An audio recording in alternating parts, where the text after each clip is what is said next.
Hi everyone, so welcome back to Fly with Coding.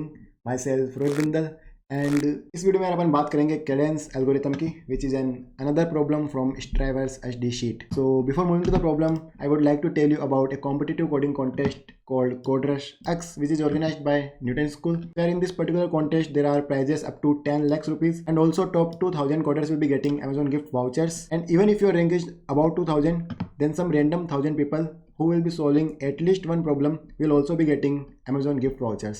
And also there are placement opportunities at top tech companies through this contest, and this contest will be happening on 28th January 2023. So if you want to register for it, then the registration link is given in the description below, so you can definitely check it out.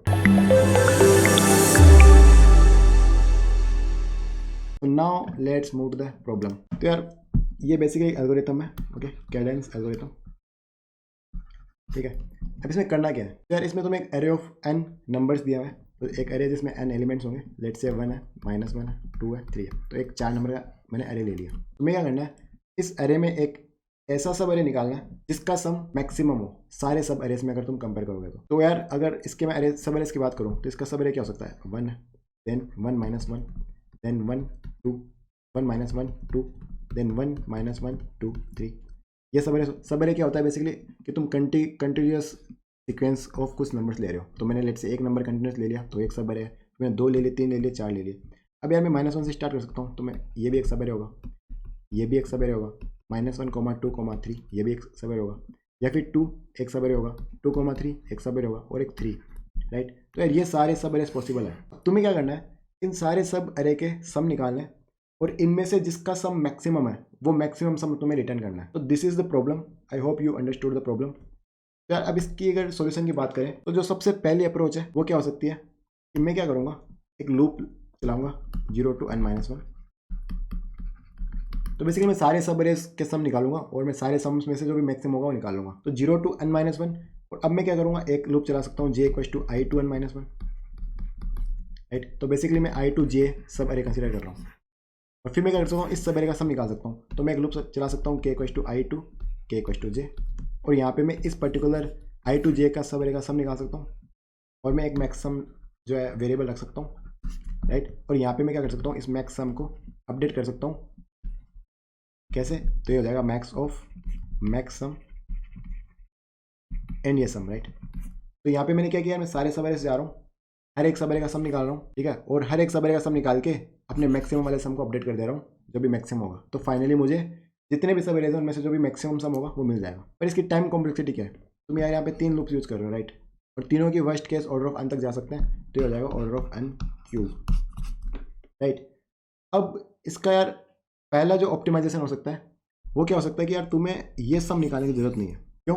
क्योंकि अगर late से तुम्हारे पास array है 1 -1 2 3, अगर तुम्हारे पास ये array है और लेट से अगर आई तुम्हारा यहाँ पे है, तो यार जे देखो, जे पहले तुम्हारे यहाँ पे होगा, राइट। तो उस टाइम तुम क्या कर सकते हो, ये लूप ना चला के तुम यहाँ पे एक सम वेरिएबल रख सकते हो, राइट, और तुम क्या कर सकते हो, sum plus equal to array of j कर सकते हो। तो इससे क्या होगा, जब जे तुम्हारे यहाँ होगा तो ये तुम्हारा सब रहता है और इसका तुम्हें सम मिल जाएगा 1, और तुम अपने मैक्स को अपडेट कर सकते हो। फिर जे तुम्हारे जब यहाँ जाएगा तो तुम्हारे सम में 1 तो ऑलरेडी है, तो तुम केवल इसको ऐड कर दो, तो 1 -1 0, तो इस पूरे का मिल जाएगा। फिर जे जब यहाँ जाएगा तो इस पूरे का मिल चुका है, केवल तुम इसको ऐड कर दो तो इस पूरे का मिल जाएगा, राइट। तो सारा सब एरे का जो सम है वो तुम्हें ऑफ 1 में मिल जाएगा, राइट। तो अब तुम क्या कर रहे हो यार, तुम 2 लूप चला रहे हो और सम जो है वो तुम ऑफ 1 में निकाल रहे हो।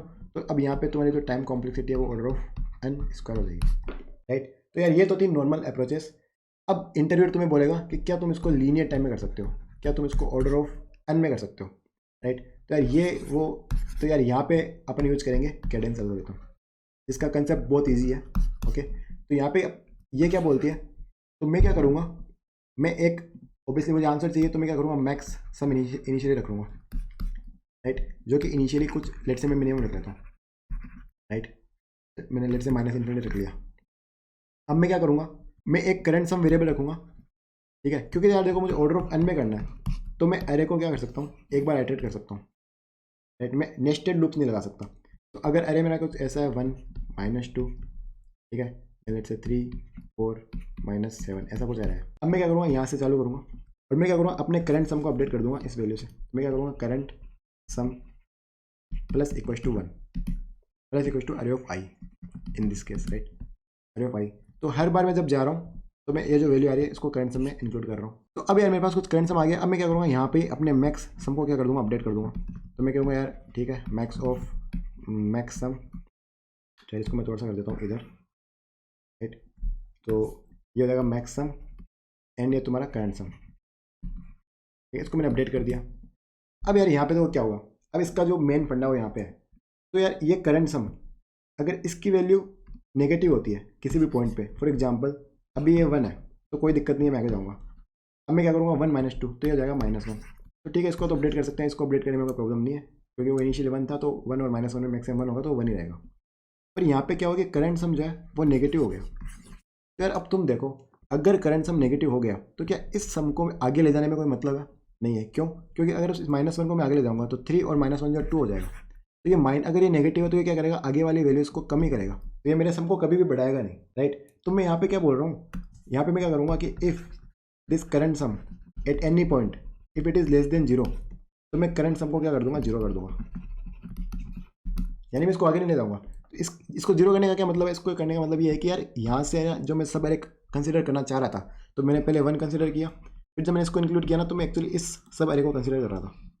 तो मैंने कहा यार ये जो मैं सब अरे था ये मुझे सम दे रहा था -1, तो मैं कह रहा हूँ अब इस सब अरे को आगे ले जाने का कोई मतलब नहीं है। तो मैं कह रहा हूँ इस सब अरे का काम यहाँ पे खत्म हो गया, ये 0 हो गया, इसका मतलब इस सब अरे का काम यहाँ पे खत्म हो गया। तो जब अब मैं आगे जाऊँगा तो मैं current sum plus equal to क्या करूँगा, 3 करूँगा, यानी कि अब मैं यहाँ से एक नया सब अरे चालू कर रहा हूँ, राइट। तो फिर मैं क्या करूँगा, 3 करूँगा, फिर मैं +4 तो ये 7 हो जाएगा, तो मैं क्योंकि पॉजिटिव है तो उसको मैं कंटिन्यू करूँगा।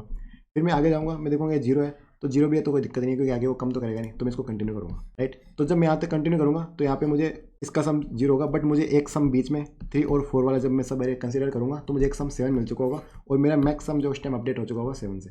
तो मेरा जो इसका फाइनल आंसर हो गया हो जाएगा 7 हो जाएगा, राइट। तो ये 7 कैसे आया, क्योंकि मैं इसको कंसिडर किया था मैंने एक पॉइंट पे, मैंने यहाँ पे मैंने इसको 0 कर दिया था, फिर मैंने यहाँ से एक सब कंसिडर कर लिया था जो कि था 3 और 4, राइट। अब यहाँ पे तुम बोल सकते हो यार -7 कंसिडर क्यों करना है। तो यार होगा क्या कि लेट से यहाँ पे इसका सम क्या हो रहा है, 0 हो रहा है।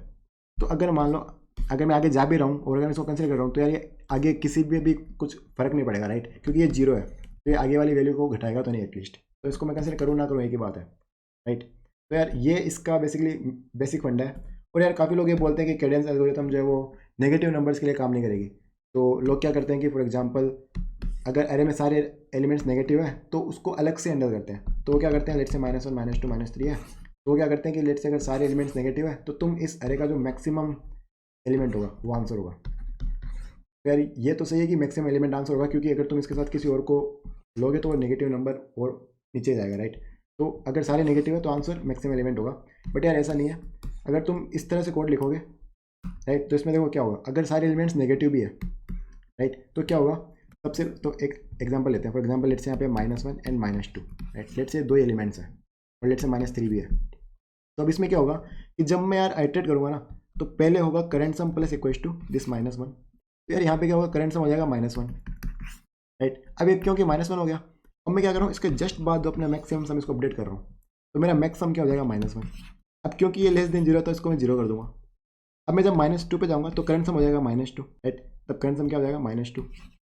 फिर मैं इसको क्या कर रहा हूँ, वापस मैक्सिमम अपडेट कर रहा हूँ। तो एक्चुअली इस पर्टिकुलर एल्गोरिथम में मैं क्या कर रहा हूँ, अगर सारे एलिमेंट्स नेगेटिव भी है ना तो मैं हर पॉइंट पे हर एलिमेंट का मैक्सिमम निकाल रहा हूँ। तो after the all the iteration, after all the elements, मेरे पास जो मैक्सिमम होगा उसमें अरे का मैक्सिमम एलिमेंट ही प्रेजेंट होगा, right. For example let's say अगर अरे ऐसा होता -2 -1, लेट्स से -3 -2 -1, अगर ऐसा होता तो मैं क्या करता, पहले मेरा करंट सम होता -3, राइट। तो मैं मैक्स को अपडेट कर देता और मेरा मैक्स -3 हो जाता, ठीक है, इंट मिन से -3 हो जाता। और फिर मैं करंट सम को कर देता 0, फिर मैं यहाँ पे आता, करंट सम हो जाता -2, तो फिर मैं इसको -3 से -2 कर देता और करंट सम को कर देता 0, फिर मैं यहाँ पे आता, करंट सम होता -1, इसको मैं कर देता -1, करंट सम हो जाता 0। तो आफ्टर द अरे जब मैं पूरा आइटरेट कर चुका हूँ तो मैक्स सम में मेरे पास इस अरे का मैक्सिमम एलिमेंट ही होगा, राइट। तो यार अगर तुम कोड को इस तरह से लिखोगे तो कैडेंस एल्गोरिथम जो है वो तुम्हारी नेगेटिव एलिमेंट्स के लिए भी अच्छे से काम करेगी। तो यार बस यही है कैडेंस एल्गोरिथम। तो यहाँ पे तुम अगर देखोगे तो तुम ऑर्डर ऑफ एन में इसको सोल्व कर पा रहे हो और स्पेस जो है तुमने कुछ एक्स्ट्रा कुछ यूज़ लिया नहीं है, तो ऑर्डर ऑफ 1 होगा, राइट। अब मैं इसका तुम्हें कोड दिखा देता हूँ। तो यार इतना सिंपल कोड है, कुछ नहीं करना। मैक्सिमम मैंने इनिशियली -∞ ले लिया और एरे का साइज मैंने n ले लिया, करंट सम जो है वो 0 ले लिया, आइटरेट कर रहा हूँ, हर पॉइंट पे बेसिकली करंट सम को बढ़ा रहा हूँ और मैक्सिमम सम को अपडेट कर दे रहा हूँ। एंड देन ये देख रहा हूँ अगर करंट सम जो है वो अगर लेस देन 0 है तो करंट सम को मैं कर दे रहा हूँ 0, क्योंकि यार अगर नेगेटिव होगा तो उसको आगे ले जाने से मतलब नहीं है, क्योंकि वो आगे सम को कम ही करेगा, तो उसका कोई मतलब नहीं है। एंड फाइनली मैं क्या कर दे रहा हूँ, मैक्स सम को रिटर्न कर दे रहा हूँ। तो यार ये कोड जो है चाहे एरे में सारे एलिमेंट्स नेगेटिव है पॉजिटिव है कुछ भी हो, ये सबके लिए वर्क करेगा। तो ऐसा कुछ नहीं है कि मतलब नेगेटिव के लिए काम नहीं करेगा, राइट। लाइक तुम्हें अलग से उसको हैंडल करने की जरूरत नहीं है। Okay, so yeah, yeah, that's it for this video. I hope you understood this cadence algorithm. So if still you have any doubts, then you can ask me in comment section. I will definitely be more than happy to help you. And yeah, I will meet you in the next video. So until then, take care. Bye.